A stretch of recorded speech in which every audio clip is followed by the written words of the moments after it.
నమస్కారం మాస్టర్స్. నమస్కారం మాస్టర్ ఈకే. ఓం గం గణపతయే నమః. జ్ఞానానందమయం దేవం నిర్మల స్ఫటికాకృతం ఆధారం సర్వవిద్యానాం హయగ్రీవముపాస్మహే. ఓం ధన్వంతర్యే నమః. ఓం చరకాయ నమః. ఆధ్యాత్మిక భావప్రకాశకులందరికీ నా నమస్సుమాంజలి చెప్పుకుంటూ సమీక్ష అన్నదాని మీద వివరణ ఇచ్చాను కాబట్టి ఈ వీడియో మీకు ఇంకా అర్థం చేసుకోవడానికి సులభం అవుతుంది అని ముందు ఒక వీడియో చేసి తర్వాతే వీడియో చేస్తున్నాను. ఆయుర్వేదాన్ని సుశ్రుత సంహిత, చరక సంహిత అనేటువంటి ఇద్దరు మహానుభావులు రచించారు, మహారుషులు. అయితే చరకుడు రాసినటువంటి దాంట్లోని ఉండేటువంటి ఆయుర్వేద వైద్యశాస్త్రంలోని ఒక చక్కని పాస్టులేషన్, అంటే ఒక నీతి నియమం అనేటువంటిది ప్రజలకు ఆయన చెప్పాడు. ఏమిటంటే హిత మిత ఆహార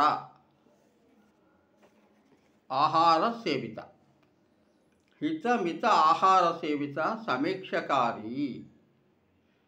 అంటే హిత మిత ఆహార సేవిత అని చెప్పడంలో చాలా భావాలు ఉన్నాయండి. హితము అంటే ఇష్టపడడం, మితము అంటే తక్కువనా ఎక్కువనా ఏమంటాం? తక్కువ కాదు, ఎక్కువ కాదు. నాకు ఎక్కువైంది మీకు తక్కువ కావచ్చు, మీకు ఎక్కువైంది నాకు తక్కువ కావచ్చు. అంటే ఎవరికి ఎంత సరిపడ్డం అని కాదు. సరిపడ్డం అన్నది మాట ఉపయోగించామనుకోండి, ఈ ప్రపంచంలో ధనం విషయానికి వస్తే ఎంత ధనం వచ్చినా సరిపోతుందంటే అప్పుడు చెప్పాడు. 100 రూపాయలు సరిపోతుందా, 100 కోట్లు సరిపోతుందా, 1000 కోట్లు సరిపోతుందంటే అది వచ్చేంత వరకు అది వచ్చాక ఇంకా ఎక్కువ, ఇలా అయిపోతుంది జీవితం. అలాగే ఆహారం కూడా ఈరోజు ఒక షడ్రసోపేతమైన విధి తినామంటే బిర్యానీ ఉంది. ఇప్పుడు ఈ రోజుల్లో చూసుకోండి, ఎన్ని రకాల బిర్యానీలు ఉన్నాయో చెప్పలేము, లెక్కకు మించిన బిర్యానీలు. ఏ బిర్యానీ ఎన్నిసార్లు తిన్నా సరే ఆ బిర్యానీ మీద మక్కువ పోతుందా? మక్కువ పోదు, మనకి ఎట్టి పరిస్థితుల్లో మక్కువ పోదు. ఇంకా తినాలి అనేటువంటి ఇది తప్పు అనేటువంటిది చరకుడు మనకి చెప్పినటువంటి. హితమిత ఆహారము సమీక్ష ఆహార సేవిత. అంటే ఆహారం సేవించడం అంటే దండం పెట్టడమా? కాదండి, తినడం అనేటువంటిది. మనం భుజించే ఆహారం ఎలా ఉండాలంటే హితవుగా ఉండాలి. అంటే మనకి ఇష్టపడింది అయి ఉండాలి. ఇష్టపడని దాన్ని కూడా ఇష్టత చేసుకుని తినడం అనేటువంటి ఆహార జీవితంలో ప్రక్రియ అండి. ఉదాహరణకు చెప్తున్నాను, ఇప్పుడు ఎవరైనా పిల్లలను అక్కడ కూర్చోబెట్టి ఏమిటమ్మా కాకాయ ఏం కూర అని అడిగితే కాకరకాయరా అన్నదంటే గొప్ప కూర చేసేవాళ్ళే అని కంచాన్ని తన్నిన పుత్రులు కూడా, సుపుత్ర రత్నాలు కూడా ఉన్నారు ఈ రోజుల్లో. అది మంచిదా చెడుదా అని ఆలోచించేటువంటి వివేకం లేకపోవచ్చు. చెప్పవలసిన బాధ్యత పెద్దలకు ఉంది, అది అర్థం చేసుకోవాల్సిన బాధ్యత పిల్లలకి ఉంది, అందరికీ ఉంది. అంటే హితమైనటువంటి ఆహారం అంటే మనం నచ్చనప్పుడు కూడా కొంచెం అది హితవు చేసుకొని, ఇప్పుడు బాగోలేదనుకోండి, వంటలో బాగోలేనప్పుడు మనం ఏంటి ఏదో తినరా అంటే ఎవరే కొంచెం హితవు చేసుకొని తినరా బాబు, ఆ హితవు చేసుకుంటే మంచి అంటే దాన్ని ఇష్టంగా తినరా బాబు అంటారు. ఎందుకు? ఇష్టమైనది మనకి కష్టం అనిపించదు. అలాగే ఆ కష్టమైనటువంటి భావం ఉండదు కాబట్టి దాని యొక్క అరుగుదల కూడా వేరుగా ఉంటుంది అనేటువంటి దీని భావం. మితాహారం అన్నదానికి ఒక నిర్వచనం ఎవ్వరూ లేదండి. మనిషికి ఒక ఆహారం, కుక్క ఆహారము, నక్క ఆహారము, ఆహారం ఇలా తీసుకున్నట్టే దేని ఆహారం దానిది. వీటన్నిటికీ సమాహారంగా పుట్టిన మనిషికి కూడా, మనుషుల్లో కూడా ఎంతోమంది తేవాలి. అంటే ఎవరిలో ఏ తత్వం ప్రకోపిస్తుందో ఆ తత్వానికి దీనిగా ఉండాలి. ఇప్పుడు కొన్ని దగ్గరికి వెళ్ళాం అనుకోండి, ఇప్పుడు ఫంక్షన్లు అన్నీ 32, 46, 52 ఇవన్నీ పెర్మిటేషన్స్ అంటే కాంబినేషన్స్ ఎక్కువైపోతున్నాయి. అన్నీ కావాలి, అన్నీ తింటారు. మళ్ళీ ఇది కొంచెం తినాలంటే మొత్తం మీద ఎక్కువ అవుతుంది, కడుపు నిండగా మీదకి వచ్చేస్తుంది, ఎగతంత అనమాట. అంటే ఆహార సేవిత మితమైనటువంటిది అంటే తక్కువగా ఎంతవరకు తినాలో అంతవరకే. దీన్ని భగవద్గీత చాలా చక్కగా నిర్వర్తించిందండి.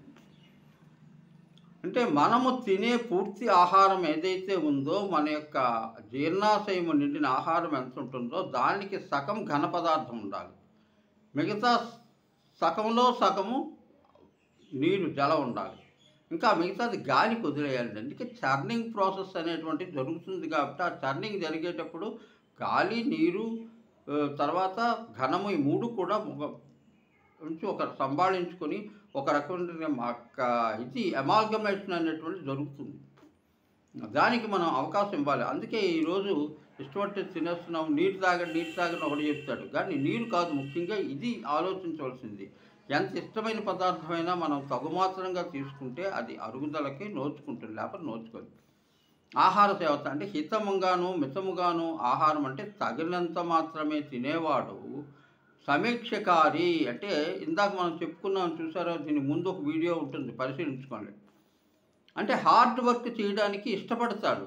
అంటే తిండిలోనే తన యొక్క మనసుని కష్టసుఖాలను తెలుసుకొని తన జీవితం తన శరీరం యొక్క కష్టసుఖాలను తెలుసుకుని అదుపులో పెట్టుకున్నాడో, ఇక్కడ సమీక్షలు చేసేటప్పుడు కూడా అంటే హార్డ్ వర్క్ చేసేటప్పుడు కూడా ఎదుటివాడికి లొంగకుండా తను ఏం చెయ్యాలన్న దాని మీద దృష్టి సారిస్తాడు. Hard work living being is a very capable and healthy well being అనేటువంటిది ఒక మహానుభావుడు చెప్పాడు.